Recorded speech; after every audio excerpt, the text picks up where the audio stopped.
¿Cómo están? Me alegro.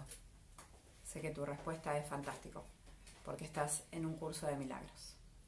Quería transmitirte un poco el texto que está asociado para el día de hoy en un calendario que usamos la mayoría de los que transmitimos un curso de milagros, que no es porque en sí explique la lección, porque todo el texto es basamento de la misma verdad, igual que todas las lecciones, sino que se ha distribuido ese texto para leerlo durante todo el año. Entonces a cada día le hemos asignado una parte para leer. La que está asociada al día de hoy, que quiero leerte, es la parte 7 en Romanos del capítulo 21, que se llama La última pregunta que queda por contestar. El capítulo 21 nos habla de razón y percepción. Y en estos,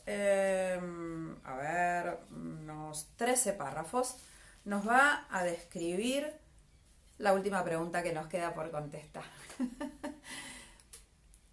Quisiera, como siempre cuento, que no intentes razonarlo. Uno no razona cómo está hecha el agua cuando tiene mucha sed. Simplemente la toma. Y después se da cuenta que quedó saciado. Y no tiene idea de la composición, ni lo investiga, pero sabe que cumplió su finalidad de saciar su sed. Te pido lo mismo para con el texto. Muchas veces cuando estás empezando es un poco incomprensible, no porque sea incomprensible en sí, sino porque nuestra mente al empezar está tan embarullada de ideas y cosas y conceptos que no son ciertos, pero que para nosotros son la verdad, y ahí es donde todo el tiempo estamos haciendo comparaciones y se nos contraponen muchas ideas, y además el ego sabe que debería dejar de existir en nosotros si aceptamos esto. Muy bien, la última pregunta que queda por contestar. ¿No te das cuenta de que todo tu sufrimiento procede de la extraña creencia de que eres impotente? Ser impotente es el precio del pecado. La impotencia es la condición que impone el pecado, el requisito que exige para que se pueda creer en él. ¿No son lindos los pájaros? Solo los impotentes podrían creer en el pecado. La enormidad no tiene atractivo, excepto para los insignificantes. Y solo los que primero creen ser insignificantes podrían sentirse atraídos por ella. Traicionar al Hijo de Dios es la defensa de los que no se identifican con Él.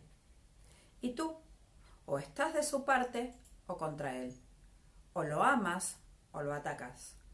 O proteges su unidad o lo consideras fragmentado y destruido como consecuencia de tu ataque. También podría proponerte que tomes papel y lápiz y que te quedes con algunas ideas escritas de esto. Nadie cree que el Hijo de Dios sea impotente. Y aquellos que se ven a sí mismos como impotentes deben creer que no son el Hijo de Dios. ¿Qué podría ser entonces si no su enemigo? ¿Y qué podrían hacer si no envidiarle su poder y como consecuencia de su envidia volverse temerosos de dicho poder? Estos son los siniestros, los silenciosos y atemorizados, los que se encuentran solos e incomunicados, y los que, temerosos de que el poder del Hijo de Dios los aniquile de un golpe, levantan su impotencia contra él. Te cuento un secreto, el Hijo de Dios sos vos, No vas a creer como creía yo en un principio que el Hijo de Dios solamente era Jesús. Se unen al ejército de los impotentes para librar su guerra de venganza, amargura y rencor contra él, a fin de que él se vuelva uno con ellos. Y puesto que no saben que son uno con él, no saben a quién odian. Son, en verdad, un ejército lamentable, cada uno de ellos tan capaz de atacar a su hermano o volverse contra sí mismo, como de recordar que una vez todos creyeron tener una causa común. Es capaz de ambas cosas. Los siniestros dan la impresión de estar frenéticos, de ser vociferantes y fuertes. Mas no saben quién es su enemigo, sino solo que lo odian. El odio los ha congregado. Pero ellos no se han unido entre sí, pues si lo hubieran hecho no serían capaces de abrigar odio. El ejército de los impotentes se desbanda en presencia de la fortaleza. Los que son fuertes son incapaces de traicionar porque no tienen necesidad de tener sueños de poder ni de exteriorizarlos. ¿De qué manera puede actuar un ejército en sueños? De cualquier manera, podría vérsele atacando a cualquiera con cualquier cosa. Los sueños son completamente irracionales. En ellos una flor se puede convertir en una lanza envenenada, un niño en un gigante y un ratón puede rugir como un león. Y con la misma facilidad el amor puede trocarse por odio. Esto no es un ejército, sino una casa de locos. Lo que parece ser un ataque concertado no es más que un pandemonium. El ejército de los impotentes es en verdad débil. No tiene armas ni enemigo. Puede ciertamente invadir el mundo y buscar un enemigo, pero jamás podrá encontrar lo que no existe. Puede ciertamente soñar que encontró un enemigo, pero éste cambia incluso mientras lo está atacando, de modo que corre de inmediato a buscarse otro y nunca consigue cantar victoria. Y a medida que corre, se vuelve contra sí mismo, pensando que tuvo un pequeño atisbo del gran enemigo que siempre elude su ataque, asesino convirtiéndose en alguna otra cosa. Cuán traicionero parece ser ese enemigo que cambia tanto que ni siquiera es posible reconocerlo. El odio, no obstante, tiene que tener un blanco. No se puede tener fe en el pecado sin un enemigo. ¿Quién que crea en el pecado podría atreverse a creer que no tiene enemigos? ¿Podría admitir que nadie lo hizo sentirse impotente? La razón seguramente le diría que dejase de buscar lo que no puede ser hallado. La razón seguramente le diría que dejase de buscar lo que no puede ser hallado. Sin embargo, tiene primero que estar dispuesto a percibir un mundo donde no hay enemigos. No es necesario que entienda cómo sería posible que él pudiese ver un mundo así. No es necesario que entienda. Ni siquiera debería tratar de entenderlo. Pues si pone su atención en lo que no puede entender, no hará sino agudizar su sensación de impotencia y dejar que el pecado le diga que su enemigo debe ser él mismo. ¿Se entendió? Muchas veces buscamos el no entender y nos regocijamos el no entender para seguirle dando vueltas a nuestra impotencia, a la creencia de nuestra impotencia. Pero deja que se haga a sí mismo las siguientes preguntas con respecto a las cuales tiene que tomar una decisión para que esto se lleve a cabo por él. ¿Deseo un mundo en el que gobierno yo en lugar de uno que me gobierna a mí? ¿Deseo un mundo en el que gobierno yo en lugar de un mundo que me gobierna a mí? ¿Deseo un mundo en el que soy poderoso en lugar de uno en el que soy impotente?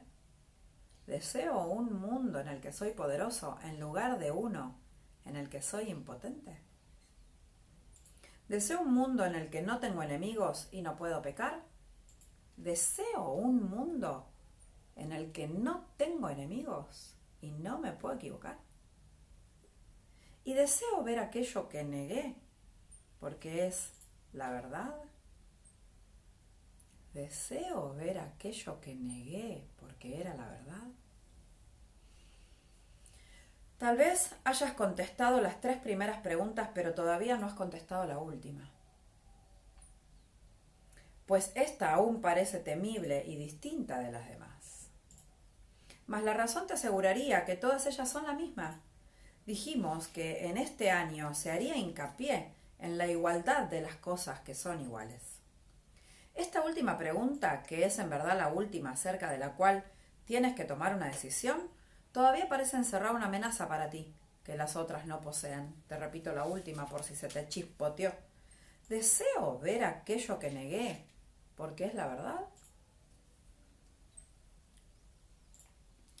¿Todavía parece encerrar una amenaza para ti? Esa pregunta, que las otras preguntas ya no poseen. Y esta diferencia imaginaria da testimonio de tu creencia de que, a lo mejor, la verdad es el enemigo con el que aún te puedes encontrar. En esto parece residir, pues, la última esperanza de encontrar pecado y de no aceptar el poder. No olvides que la elección entre el pecado y la verdad, o la impotencia y el poder, es la elección entre atacar y curar. Pues la curación emana del poder y el ataque de la impotencia. La curación emana del poder y el ataque emana de la impotencia. Es imposible que quieras curar a quien atacas. Y el que desea que sane tiene que ser aquel que decidiste que estuviese a salvo del ataque. ¿Y qué otra cosa podría ser esta decisión sino la elección entre verle a través de los ojos del cuerpo o bien permitir que te sea revelado a través de la visión? La manera en que esta decisión da lugar a sus efectos no es tu problema. Recordatorio del ejercicio diario. Recordatorio del ejercicio diario es lo que estamos haciendo. Pero tú decides lo que quieres ver.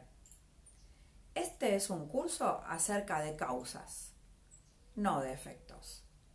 Por eso decimos hoy, mi ser es amo y señor del universo. Este es un curso acerca de causas, no de efectos. Considera detenidamente qué respuesta vas a dar a esa última pregunta que todavía no has contestado. ¿Deseo desdecirme de lo que dije que era verdad y no era verdad? ¿Deseo aceptar lo que antes rechacé como verdad? ¿Deseo ver aquello que negué porque es la verdad? Y deja que la razón te diga que debe ser contestada y que su contestación reside en las otras tres. Te resultará evidente entonces que cuando observes los efectos del pecado en cualquiera de sus formas, lo único que necesitarás hacer es simplemente preguntarte a ti mismo lo siguiente. ¿Es esto lo que quiero ver? ¿Es esto lo que quiero ver? Este mundo que está acá. ¿Es esto lo que quiero ver? ¿Es esto lo que deseo? Esta es tu única decisión, la base de lo que ocurre. No tiene nada que ver con la manera en que ocurre, pero sí con el por qué. Pues sobre esto tienes control. Y si eliges ver un mundo donde no tienes enemigos y donde no eres impotente, se te proveerán los medios para que lo veas. ¿Por qué es tan importante esta última pregunta? La razón te dirá por qué. Es igual a las otras tres, salvo en lo que respecta al tiempo. Las otras son decisiones que puedes tomar, volverte atrás y luego volverlas a tomar. Pero la verdad es constante e implica un estado en el que las vacilaciones son imposibles. Puedes desear un mundo en el que tú gobiernas y no uno que te gobierna a ti y luego cambiar de parecer. Puedes desear intercambiar tu impotencia por poder y luego perder ese deseo cuando un ligero destello de pecado te atrae. Y puedes desear ver un mundo incapaz de pecar y sin embargo permitir que un enemigo te tiente a usar los ojos del cuerpo y a cambiar de parecer. El contenido de todas esas preguntas es el mismo, pues cada una de ellas te pregunta si estás dispuesto a intercambiar el mundo del pecado por lo que el Espíritu Santo ve, puesto que es esto lo que el mundo del pecado niega. Los que ven el pecado, por lo tanto, están viendo la negación del mundo real. Sin embargo, la última pregunta suma a tu anhelo de querer ver el mundo real el deseo de permanencia de tal forma que ese deseo se convierta en lo único que tengas. Si contestas a esta última pregunta con un sí, añade sinceridad a las decisiones que ya has tomado con respecto a los demás. Pues solo entonces habrás renunciado a la opción de poder cambiar de parecer nuevamente. Cuando eso deje de interesarte, las otras preguntas quedarán perfectamente contestadas. Párrafo 12. ¿Por qué crees que no estás seguro de que las otras preguntas hayan sido contestadas? ¿Sería acaso necesario plantearlas con tanta frecuencia si ya se hubiesen contestado? Hasta que no se haya tomado la decisión final, la respuesta será a la vez un sí y un no. Pues has contestado sí sin darte cuenta de que sí tiene que significar que no has dicho no. Nadie decide en contra de su propia felicidad, pero puede hacerlo si no se da cuenta de que eso es lo que está haciendo. Y si él ve su felicidad como algo que cambia constantemente, es decir, ahora es esto y luego otra cosa, y más tarde una sombra elusiva que no está vinculada a nada, no podrá sino decidir en contra de ella.